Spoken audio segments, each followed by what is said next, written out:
Witam Państwa. Dzisiaj mamy specjalnego gościa, byłego ambasadora Kanady w Polsce, pana Eryka Bergbuscha. Pan Eryk Bergbusch teraz jest szefem misji pomocy Kanady dla Polski. We have today this very special and important guest, former ambassador Canada to Poland, Mr. Eryk Bergbusch, now coordinator of the mission for the economical recovery, Poland and Canada. Mr. Ambassador, thank you very much to come in and to bring us the good news or the bad news. Thank you very much. We are very happy that you come in to find the time. You come in from Ottawa to Montreal, very nice and our city. And Mr. Ambassador, you were in Poland when Mr. Clark came in, and it was the May last year. In June, it was the partial free election, and you left the Poland different country a little, and now you are the head of the big mission to help Poland and Hungary to recover with this house, and I think you have $42 million to put the system again work. Thank you. Yes, I'm delighted to be here and to tell you about our program. In point of fact, the Canadian bilateral program now consists of 4 elements comprising $72 million. $72 million. $72 million. Oh, it's almost double. Well, the 4 components are, first of all, a contribution to the stabilization fund of $1 billion set up internationally to support the exchange rate of the zloty when it was devalued and when the adjustment program was brought in January. So that's a large component in itself, and those funds are deposited in the Federal Reserve Bank in New York because the multilateral fund is being run by the United States on behalf of the other donors under a joint agreement with the Polish government. Those funds have been contributed by Canada, and they will be reimbursed conceivably when they are no longer used, but our agreement with Poland says that both the use of the money earned by way of interest on our $29 million deposit and the final disposition of the funds will be subject to agreement between the governments of Poland and Canada. So that's the first component. The second component is a $20 million revolving export credit facility under the Export Development Corporation. This is a facility which has just been announced in a press release by the Export Development Corporation, and any Canadian who is interested in using it for exports to Poland can direct himself to the nearest regional office of the Export Development Corporation for the details. The basic idea is that these $20 million may be used for the provision of much needed industrial inputs for Polish factories or enterprises. That's looking at it from the Polish side. Or on the Canadian side, it gives an opportunity for Canadian businessmen to bid on the possibility of supplying spare parts or other industrial inputs for factories or other enterprises in Poland. I know that there are quite a few businesses in Canada which will wish to avail themselves of that short-term facility. The reason it's called a revolving facility is, of course, is that one transaction is complete and the credit is no longer needed there, then the funds can be reused. So it means something like, then I borrow from the bank and I have a line of credit.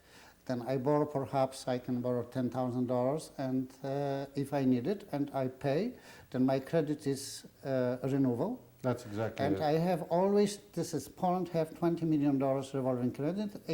She need it, she can buy it, and so on. It's a continuing basis. It's short-term money, 180 days to 360 days, but we think it should be useful.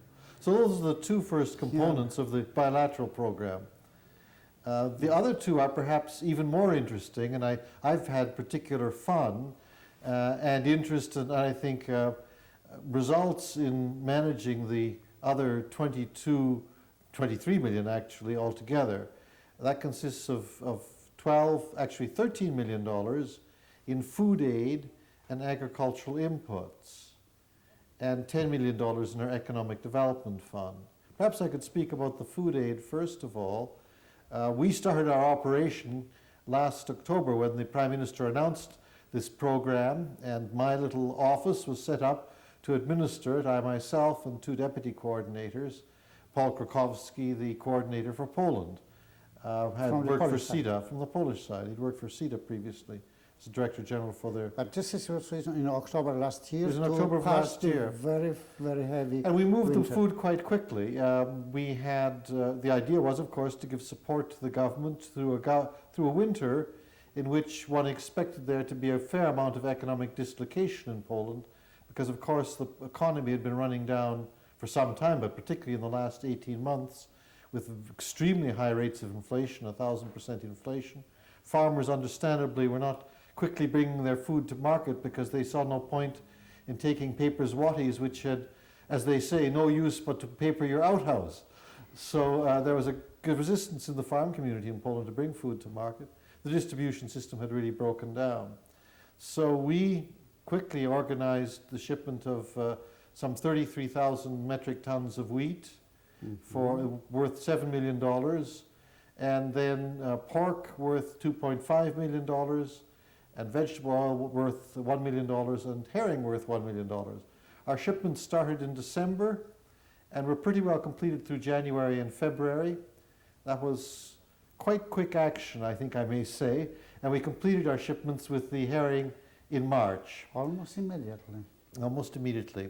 And indeed, we spent every penny we had on the food itself, because before setting out on supplying this food, we consulted the coordinating committee in Warsaw under the chairmanship of Professor Czechiakowski and the people charged with agriculture, Artur Balasz and others in that committee, as to Poland's priorities. So what we shipped responded to what we were told were Poland's own priorities. And what we took indeed is we, as I say, we spent all the money on food and we delivered the food to Canadian ports. Montreal, St. John, Halifax. It was shipped from here in Polish ships because the Polish government wanted to take charge of the shipping, which was absolutely perfect where we were concerned, and of the distribution. However, we didn't back away from that part of the operation either. We hired a graduate in agricultural economics from McDonald College who had worked for CETA for some years in supervising distribution of food. And he went over at the time the food aid was shipped, and he monitored the distribution, and he was able to support that it went extremely well, particularly in the cities and to the most exposed populations as the adjustment measures took place in the Polish economy. And he also took charge of another side of the operation, which I think is really an interesting part of it, namely the deposit of the funds which are the results of the sales of our food products in the Bank for Agricultural Development in Poland. That's our counterpart fund. And we had thought that the rate of inflation would be so high that our counterpart fund would soon lose its value and wouldn't be of great value for us in providing assistance for Poland. Nothing could be farther from the truth, because the courageous measures which Finance Minister Balcerowicz and the government brought in January certainly have, to a large degree, stabilized the Polish economy. I just saw a report in the newspaper yesterday about the degree to which it had been a success, the program of stabilization, from an economist standpoint. So we are now going to have something close to, we expect, $8 million in złotys in our counterpart fund in Warsaw. The difference between 8 million and the 12 million is, of course, the difference between the amounts that were deducted and the initial costs, namely the amounts deducted for shipping by the Polish side and for distribution. We have already spent some of the counterpart fund. Some $900,000 in złotys have been allocated by the joint committee, which we've set up between our embassy and the Ministry of Agriculture for projects in agriculture in the southeast region of Poland. We are funding water supply projects and telephone projects in the areas of Zamość and Przemysl, and Krosno, I think, is the other one. Those are being carried out at the present time through this funding. Now, we're also using that same counterpart fund together with funds from our Economic Development Fund for individual agricultural projects. We have a $2 million project underway under a contract with a Canadian company to bring over 100 Polish farmers to Canada for management training, for management of the economics of running farms, and also in training in livestock management, in the latest techniques. They'll be coming over a series of years in groups training at the Kemptville College, and then they'll be assigned to individual farms and will work with the local farmer in the context of the program. That project, I may say, was brought forward and worked out because we had a special request from the Minister for Rural Economy in Poland to do something for extension work among farmers, and to particularly bring some farmers to Canada for training in the management of a farm from an economic standpoint. So we have combined those elements here. The idea is that after the farmers, who basically be the younger farmers who have a certain degree of English, but perhaps no perfect command of it, will be able to go back at the end of their time and work as extension workers in their own communities. It could be possible then some farmer could be possible in Canada make some kind of sample of the farm in Poland? A model farm you're speaking of, in Poland. Yeah. That hasn't been part of our planning at the present time. We have a number of other projects in the agricultural sector which I think go in the same sort of direction. For example, we have a second project under the supervision of Agriculture Canada, the Department of Agriculture, the Federal Department of Agriculture, which covers 15 individual projects, this program. Mm-hmm. And those 15 projects link research stations in Canada and a whole series of research stations in Poland. Our team, when it went to Poland, surveyed some 15 institutions and chose those which they thought were the best for creating a partnership with Canadian institutions. So, for example, one of the institutes we'll be working with is the Institute of Pomology and Floriculture in Skierniewice. Another one will be the Warsaw Agricultural University. In Warsaw. In Warsaw, yeah. yes, in Warsaw. Yeah. A third one will be the Institute of Agricultural Research at Puławy, in the old Czartoryski estate. Now, the equivalents here are right across the country. Winnipeg, Vancouver, St. Hyacinthe, Yeah. Guelph, perhaps MacDonald College for all I know, Summerland, Prince Edward Island. Right across the country there'll be people involved in exchanges, in providing technical assistance, in bringing people here for training. And I should mention specifically that one of these projects provides for 300 Polish farmers to get additional training in the management of their farms at the Warsaw Agricultural University with assistance from Canada. And another one provides for 300 of them to have training at the Institute of Pomology and Floriculture in Skierniewice. What I particularly think is relevant and useful in these programs is that it strengthens the capacity of indigenous Polish institutions to bring the results of their own skill and their own knowledge of agriculture there to the farm community and help them to upgrade their own production. I think that's a contribution which we are well positioned to make because, of course, the linkages between our own research institutes and our farm communities are one of the things that have created the great productivity and effectiveness of Canadian agriculture. I count heavily on that as a really useful contribution. This is tremendous amount of work. Then I see that you don't give the money with no condition, no question asking, but if you give the money, it's a special purpose, special thinking. Indeed. One of our objectives is clearly to involve Canadian business and Canadians who are interested in Poland to become involved if they have particular contributions to make. One of my mandates is to try and encourage people who have an interest in the restructuring of Poland or have an interest in taking advantage of the real opportunities which exist in the Polish economy to point them towards the investment opportunities which exist and to encourage them to look at them and see whether they cannot thus contribute not only to Poland's recovery but to the reduction of the deficit in Canada by making nice profits and bringing them back to Canada in part as well. By the way, I hear somebody tell me that you sent a lot of special seed for the farmers who who have the very good rendering. That's right. I mentioned the 12 million in the food aid Yeah. and the 10 million in the Economic Development Fund. There actually is another $1 million which the Deputy Prime Minister, Mr. Mazankovsky, announced when he was visiting in April. He is Minister of Agriculture here. Indeed, and that was he's the best person. Indeed, that was $1 million worth of alfalfa seed. Lucerne is the other term for it. Lucerne. Oh Lucerne. Yes, I didn't know what is the exact term in English. Yes. Lucerne, I know. All people know. Yes, this is for the. And they tell me that's enough seed to plant something like 35,000 hectares.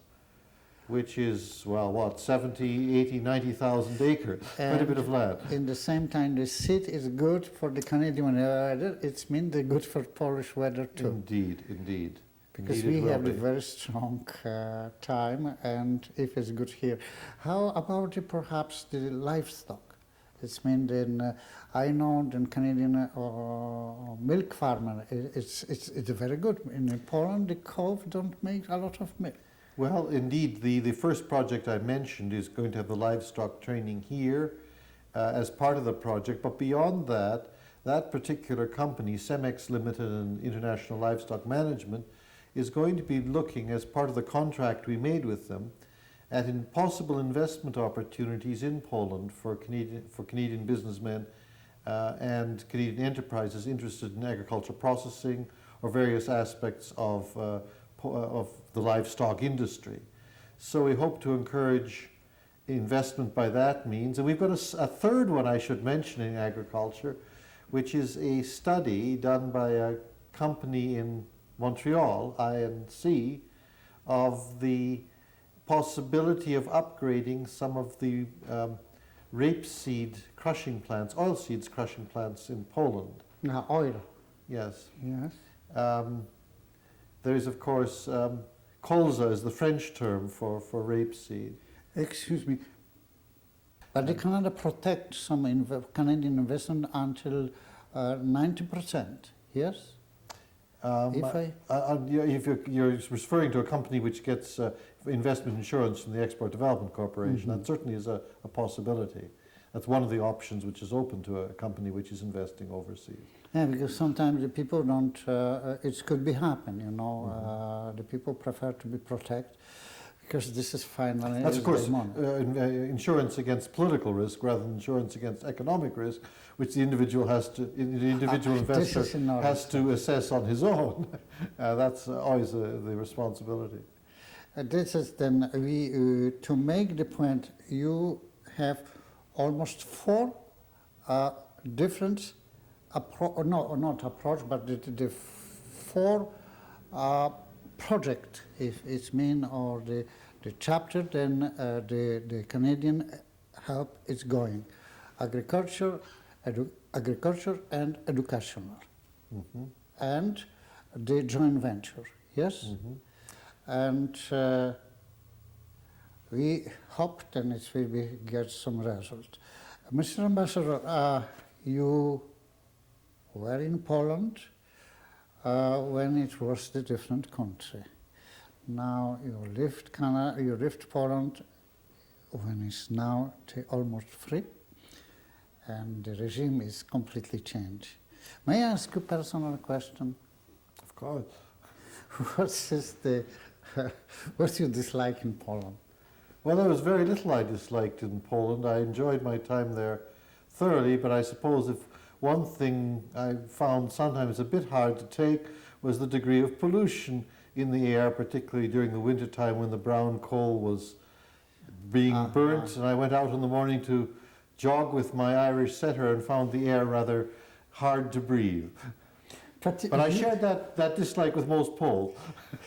But you are in the most residential area, if I mean, because I was invited by you on Canada Day, Yes. and it was quite a good area. Oh, in the summertime it's absolutely idyllic. Yeah, but in the pollution, even there it's coming, yes? In the wintertime, certainly it was Because inescapable. all around, yes. And We're on the eastern side of the city, and the prevailing winds tend to blow it in our direction. the second thing, the other question, what you liked most in Poland? Well, I suppose I can single out the vivacity and energy and charm of the Polish people, which was always intriguing. There were people with many opinions, and I found from my first days there in 1986 that they were not backward in expressing their views, which I found tremendously stimulating. Mr.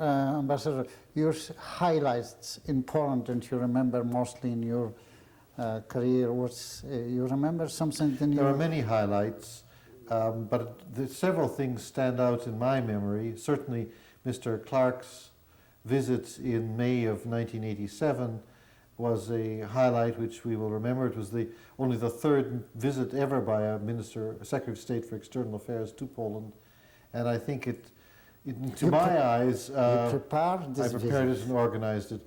It went extremely well, and it opened some new steps in our bilateral relationship, and perhaps even some new flexibilities in the way we could deal with questions with the government of Poland of the day.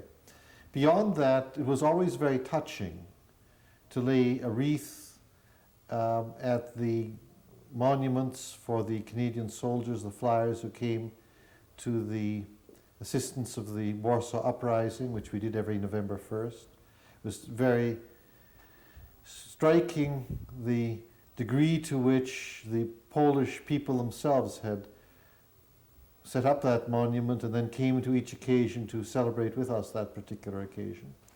We also had delegations. It was in Nowy Świat, and one bomber, Wellington, was shot by German. Yes. And I think 7 people was Canadian, it were all volunteer. That's right. Indeed, there were several crews were actually shot down on different occasions and in different places. Nowy Świat was one, but there were ones in Staraszewski Park and ones outside of Warsaw who were coming to the relief of flying in hospital supplies after the war as well. So they're all commemorated there, and that was always very touching. I remember very strikingly too the occasion in September 1989 when the 50th anniversary of the outbreak of the war came, and the Speaker of the House of Commons asked the Honourable John Bosley to come and represent him on the occasion of that ceremony, and that was a very striking ceremony as well, which stands out in my memory. We of course laid wreaths then too at the not only at Westerplatte but at the Canadian graves in Warsaw, and of course at the memorial for the Warsaw Ghetto Uprising as well, which was a centre of focus of attention for many Canadians who came to Poland, quite understandably.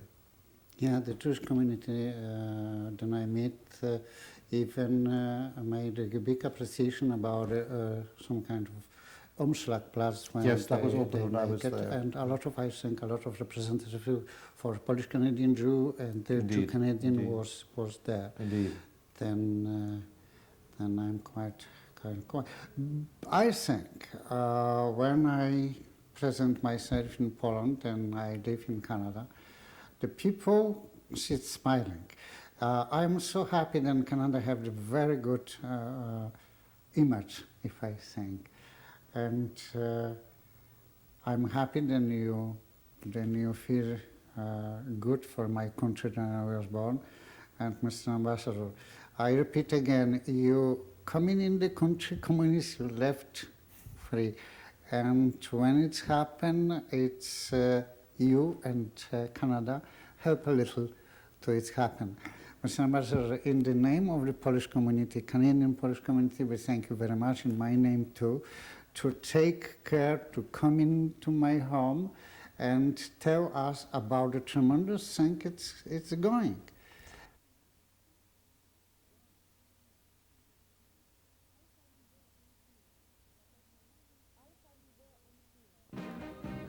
Alpha Video and Film zapewnia największą jakość wideotransferu z systemu europejskiego PALSECAM na system amerykański NTSC. TELE POLONICA korzysta dla wszystkich swoich transferów z usług Alfy, gdzie jakość i szybkość jest najbardziej przekonująca.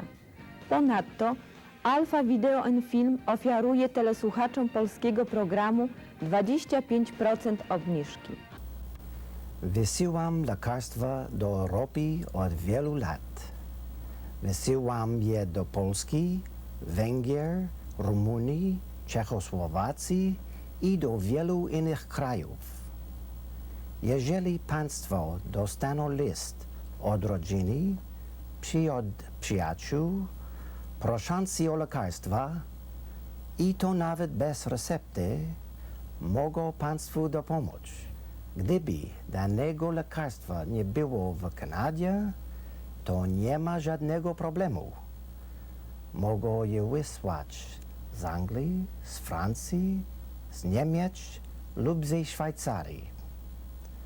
Mogą zapewnić Państwa, że zostaną obsłużeni szybko, fachowo i uprzejmie.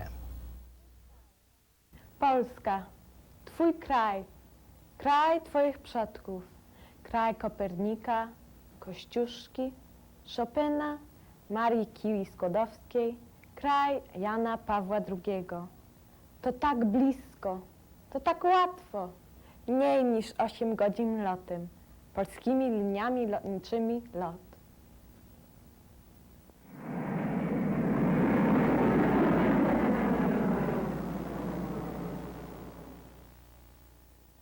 Dinozaury czekają na Was w Zoo de Granby.